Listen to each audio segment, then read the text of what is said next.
The tropical island of Lamu, a slice of heaven tucked away in the coastal region of Kenya. Its pristine beaches and vibrant culture attracts the wealthy from Kenya and around the world, including Tecra Muigai. But Tecra was in Lamu for more than just its beauty. She was there for love, or so she thought. This is the case of Patricia Tecra Wangari Muigai.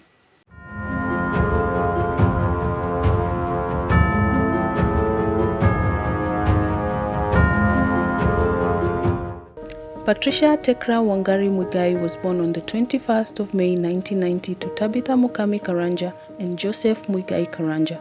She was their last child and had 3 other siblings, namely James Karanja, Edward Muigai, and Annalisa Muigai. Tecra's parents were wealthy entrepreneurs, having founded Keroche Breweries, Kenya's second largest alcoholic beverage producer. Tecra pursued her primary and secondary education in prestigious schools in Kenya before attending Greenwich University in the UK for her degree and master's. She later moved back to Kenya to work as the Director of Strategy and Innovation at her family's company, Keroche Breweries in Naivasha. She was described as extremely intelligent, kind, generous, and very outgoing. Tecra loved to travel, and in 2019, while on a trip to Lamu at Peponi Hotel, she met one Omar Lali Omar, a beach boy and a local fisherman who was notorious for dating and marrying wealthy women for their money. Lali had 5 daughters with 3 women, a local coastal woman, a Briton, and a Dutch. At the time of meeting, Lali was 51 years old and Tecra was 29. The two immediately started dating and would soon begin splashing hundreds of thousands in hotel bookings, flights, and drinks. They would travel from Lamu to Nairobi, to Mombasa, Naivasha, Meru, Tanzania, Zanzibar, Rwanda, Ethiopia, and many more locations in the East African region. But all this while, only Tecra would settle the bills. Soon Tecra would become more and more distant from her family and friends. She would go weeks without talking to any of them, which was very unusual for her. When her family and friends tried to reach her, she would either not answer their calls, or if she did, she would be very brief and in a hurry. Her brother James, with concern for her well-being, visited her in Naivasha. He would later say that he grew even more concerned when he met Lali, as he was not Tecra's usual type. He was extremely different from all her previous boyfriends, and her lifestyle had changed completely. He also noticed that Omar did not like it when Tecra was around other people. James's girlfriend Victoria would also say that Tecra would tell her that her relationship with Omar was spiritual and she saw him as a prophet.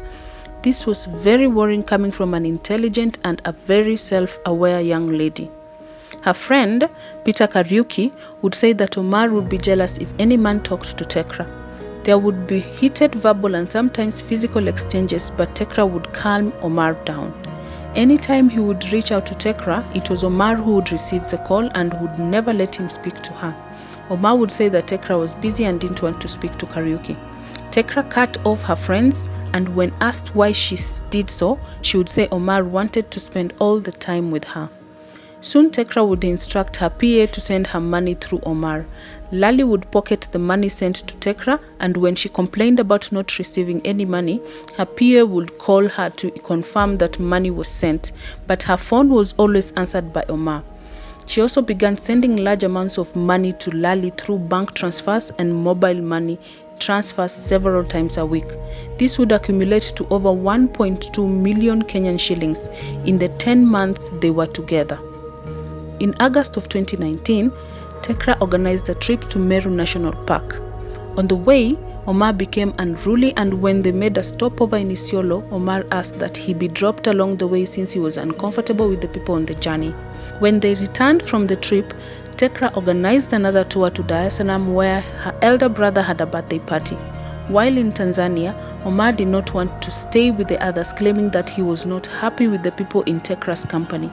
Tecra tried talking to him, but he became very angry and started verbally abusing her. He was soon confronted by Tecra's bodyguard, but Omar turned to him and threatened him and told him that he would do something very serious to him if he did not step away. From Dar es Salaam, Tecra and Omar went to Zanzibar, and a week later, Tecra called her bodyguard Mr. Teriot, informing him that they had returned to Lamu and instructed him to take a flight and join them. When he did, Omar would threaten him again. They soon returned to Naivasha when Tecra had to work, but Omar was not happy. It was then that Omar's family started visiting him. The Dutch woman and her daughter allegedly traveled to Naivasha sometime between January and February 2020 and paid them a visit. Tecra took care of their expenses but was unhappy that her boyfriend's ex was also there. Tecra's house help, Ann Waithera, would later say that Omar reduced her salary from $25,000 to $22,000 after complaining to Tecra that she was paying too much. She also testified that when she came to work in the mornings, she would find Tecra crying, and upon inquiry, Tecra would claim that Omar had beaten her at night. Soon, Tecra would send a photo of Omar to her family WhatsApp group introducing him as her boyfriend. Understandably, her family was not pleased and decided to visit her in Naivasha, but Tecra refused to let them into the house. When Omar saw that Tecra's mother and sister were at the door, he disappeared into the bushes near the lake, only to return in the evening without his phone, as he had apparently thrown it into the lake for fear of being traced. Omar later escaped and went back to Lamu, and Tecra followed him. In the early hours of the morning on 23rd of April 2020 at Jah House in Lamu, Omar claims that he woke up to a loud thud only to find Tecra lying at the bottom of the steep stairs in their apartment. He claimed that Tecra had allegedly been drinking the previous night, and he left her and went to bed early because he had a toothache. He allegedly called his brothers for help, and they took Tecra to Shella Dispensary but were referred to King Fahad Hospital.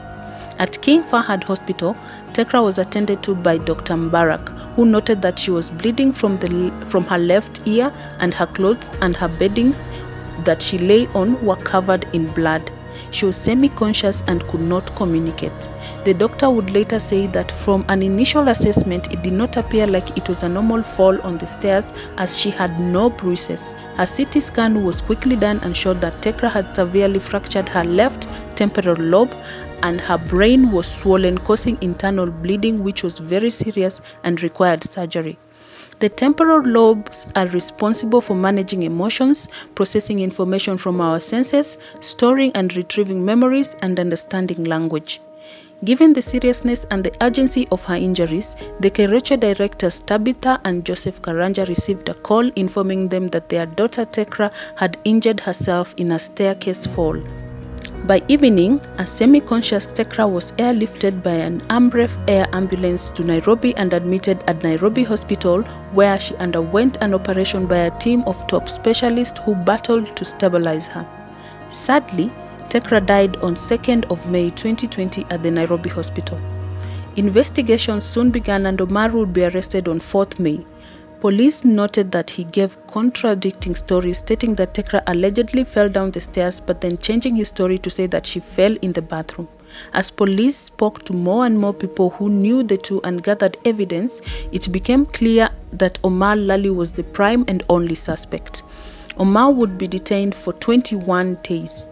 On 26th May, however, Omar was released on a 300,000 shilling bond and 2 sureties of a similar amount, as the court declined to hold him further since the police did not find any evidence at the crime scene. You see, Omar had called Jah House while at King Fahad Hospital and instructed them to clean the apartment. He reassured the hotel that they had a little accident but all was well. So the police did not find any evidence in the apartment as it had already been cleaned. The post-mortem report by the government pathologist Dr. Johansen Odro revealed that Tecra's injuries were caused after being hit by a blunt object and was unlikely to have been caused by a single impact. Additionally, if Tecra had actually fallen down the stairs, there should have been abrasions and bruises on other parts of the body and even a fracture of the long bones.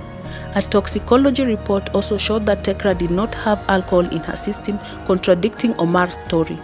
The same observations were made by 2 other doctors who examined the body. On the 13th of July, Omar would be rearrested and charged with the murder of Tecra Muigai, but just 3 days later, when he was minutes away from taking plea, the Director of Public Prosecutions would make an application for nolle prosequi, leading to his release. You see, Section 82 of the Kenyan Criminal Procedure Code allows the Section 82 of the Kenyan Criminal Procedure Code allows the DPP to enter a nolle prosequi at any stage before verdict or judgment and discontinuing the criminal proceedings. The DPP, Mr. Nurdin Haji, instead recommended that an inquest into Tekra's death be conducted to determine the cause of death. He stated that the evidence presented was insufficient. Mr. Haji further applied for the inquest to be conducted in Lamu, but the application was rejected by the court, stating that Tecra died in Nairobi and therefore the inquest should be held in Nairobi. Tekra's family also expressed concern for their safety when traveling to Lamu because Omar was very popular in the island and among the boat operators, the same boats they would need to use to get to the island. Tabitha, Tekra's mother, stated that the DPP was influenced by external people not to prosecute her daughter's murderer, claims that were refuted by the DPP. During the inquest, she referred to Omar as a lazy old man who killed her daughter because she wouldn't give him any more money. Omar, on the other hand, claimed that they were in love and engaged to be married. The inquest continues with 25 out of 44 witnesses having already testified. Tecra was buried on May 16, 2020 at their family home in Naivasha. In a eulogy titled 8-Point Tribute to My Soulmate, her sister Annalisa said Tekra's death forced her to reflect on the meaning of life. She was a beautiful soul and will forever be missed. We pray that justice be served and may she rest in eternal peace. Please give your opinion on this case. Do you think Omar is guilty? Thank you for sticking with me to the end, and please subscribe if you haven't. And between now and my next video, stay safe and happy holidays.